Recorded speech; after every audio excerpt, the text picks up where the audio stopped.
What's up, my fellow comic book readers? Guys, happy new comic book day. We got a decent sized stack today. Not anything freaking crazy, but I think I got like 19, 20 comics, but let's talk about them. All right, you know the drill. Before we start talking about it, shout out to Memory Lane Comics on Princess Street in Wilmington, North Carolina. If you're ever in the area, make sure you stop by, man. They always got the best people in there, best comics. You ain't gonna find better. And next up, we got a Kickstarter here. If you want to freeze, if you want to scan it, get Kickstarter. It's a local artist trying to get started in the comic book industry. So that's freaking awesome. And then we got some comic shop news. We got 2028, which I'm hoping will be the best year yet. Who knows, right? Who knows? But in no particular order, we got Wade Wilson Deadpool issue number 6. This has been my favorite Deadpool comic I've ever read. It is the most like Deadpool from the MCU that I have read, and I am absolutely loving it. Next up, we got The Mortal Thor, which probably could have been a red band for the first 5 issues, kind of like what they're doing with Punisher right now, where 6 just stops being a red band. But The Mortal Thor started off really gory, really bloody, and now it's just a really good story. So if you haven't started reading this yet, pick up the trades. They're pretty solid. Next up, we got Doctor Strange. I'm hoping that Doctor Strange will be back on Earth soon, if not now. I guess we'll find out, but the Doctor Strange on Asgard things just is getting stale to me. Next up, we got Star Wars Rogue One, Saw Gerrera. I have been loving these to the point where I actually went and watched Rogue One again. It's been a while since I watched it, but these stories have been fantastic. They're little like side pieces that happen like in between parts or before parts of Rogue One. Fantastic, especially if you're a Star Wars fan. Next up, we got Iron Man, The Return of War Machine. So Iron Man issue number 7. I'm kind of confused on why Iron Man is not tied into Armageddon or maybe this ties it into Armageddon. I guess we'll find out. But I'm hoping that they tie it in because Iron Man is part of Armageddon. And then on top of that, at the end of issue 6, there was a part where Osborn was talking to the Avengers, which are part of Armageddon. So it's kind of like, come on, man. Next up, we got The Other Half, issue number 3. This is a fun story about a jewel heist where 2 people are being set up to look like the thieves that did the jewel heist, and then they're also the detective and his husband who are looking to shut down the jewel heist. So I'm really enjoying this story, and if you are looking for a cool little mystery story, that's pretty solid. Another Ignition Press comic that I'm really loving, this is Ripcord. It's about a veteran Marine woman that is in Australia, and she has been thrown into a really shitty situation, and she's just a badass, so she's dealing with it. Really loving it. Probably one of my favorite Boom comics I've ever read, or at least the start of one. Neighborhood Watch, issue number 3. This has been really fun. It's about a woman that they found shot in the tunnel, and she's been living 2 different lives in 2 different communities, and the 2 communities a person from both communities kind of stumbled across her at the same time, and then like they're trying to solve the mystery of how this woman got shot. I think she's still alive. Well, I guess we'll find out. Godzilla issue number 12, as I always say, IDW, Godzilla, Kaizei era. You can't go wrong with it. I am a few issues behind on reading this, and I know Dead Zone is either on a pause or ended, and Starship is either on a pause or ended, but this has been fantastic. I definitely recommend it.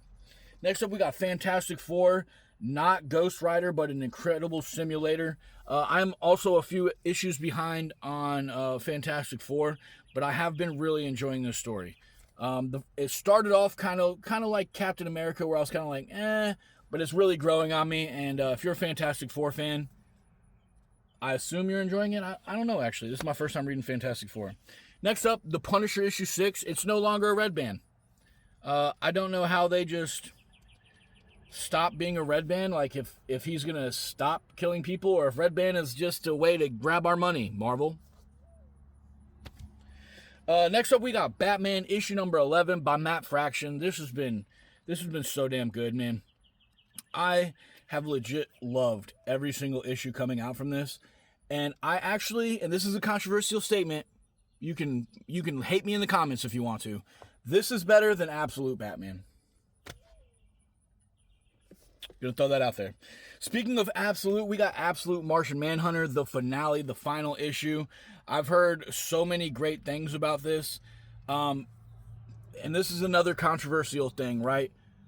Absolute Martian Manhunter is my number 5 out of the Absolute series. Right below Absolute Batman was my number 4.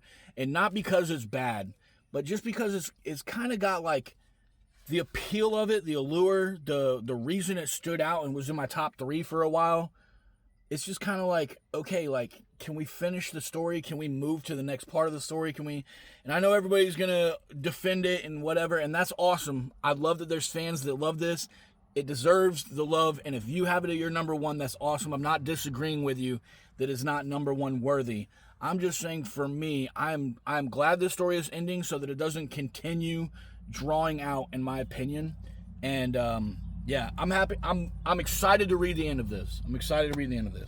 Next up, we got The Royals, issue number 4. I feel like a lot of people just clicked away from my video after I just gave 2 controversial bombs, okay?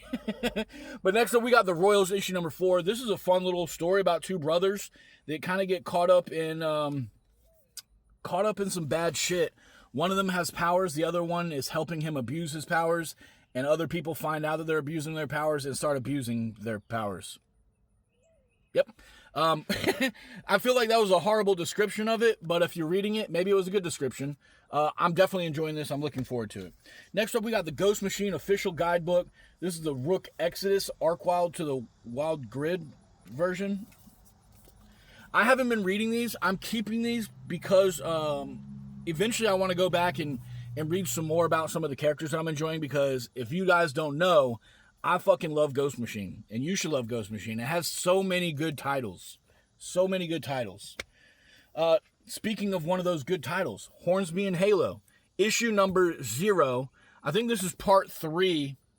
Oh, this is the prelude. I don't know why they would release, this doesn't make sense to me. I will say this. Why would you release the prelude when issues 1 and 2 of a 4-part series are already out?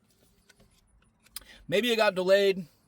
Maybe this was strategic because there's something that's going to affect 3 and 4. I don't know. I am loving Hornsby and Halo. I am loving Rockefeller, which is what The Unbelievables is kind of doing a crossover with. They're also introducing some new characters, some new families that could potentially join the universe in the comic runs, and I'm genuinely enjoying it. I just don't understand the marketing and the release for that. Anyways, The Deadman, issue number 2. I've heard a lot of really good things about this. I haven't read issue number 1 yet. I obviously have it. It's just sitting in my huge stack of to be read. But I am looking forward to reading this. Actually, I'm flipping through it. Look, like there's some really wordy pages in here, which I appreciate. Here, let me show you what I'm talking about. I appreciate a lot of words in there. Sometimes, if the words make sense and go with the story and don't draw it out. So I'm definitely looking forward to that. Next up, we got another Ignition Press, a new number 1, The Dog Sitter. Originally, my wife saw me pick this up, and she's like, is that a rom-com? And then she saw this girl, and she's like, oh, that's about to get spicy. So I'm excited to see what's going on with this, and if it is a rom-com or, what's going on with it. But, yeah. And then 2 new number 1s that I had no clue what was, like, I didn't know these were coming out. I just saw them and I was like, I gotta snag some indie number 1s. We got The Killer Influences by IDW. I haven't read anything from IDW that's not like already an established story. So I'm interested to see how this one goes. And I'll definitely read it and tell y'all about it. And then we got Beast of Borican, which I kind of saw a little bit about this. I saw a little bit of people kind of like raving. They were excited to read this.